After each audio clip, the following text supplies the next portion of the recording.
Assalamu alaikum, barkanku da zauwa Nanzira Hakas. To a yau wannan bidiyon namu za mu koya muku yadda za ku samu duk wasu source code na website da dai sauran abin da ba a rasa ba da wasu link da haka na cikin. Da farko abin da za ka je na fari za ka nemi Chrome browser ka gashi na inda na kewaye ko browser da kake aiki da shi ne. Sai ka shiga ciki. Sai ka yi searching din target website ɗinka. Ni ga target website ɗina nan, gashi nan shine target website ɗina ne. Okay,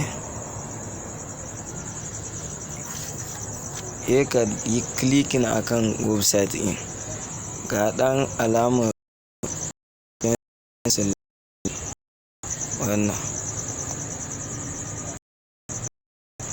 wannan ɗan alama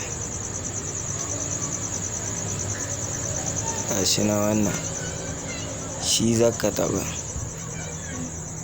Okay, in ka taɓa shi sai ka zo daga nan wajen wannan slash in dot ɗin nan guda biyu, abin da ya can baya sai ka yi clear ɗinsu.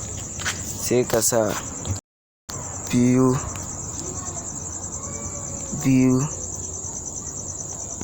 sai ka sa dash source sai ka sa dep yan dot ɗin nan guda biyu sai ka danna alamar searching.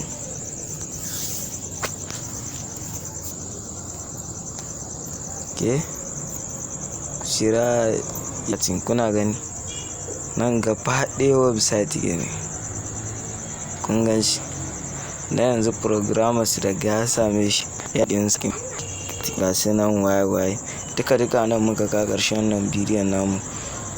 Ku danna mana subscribe sannan ku danna mana like. Mun gode.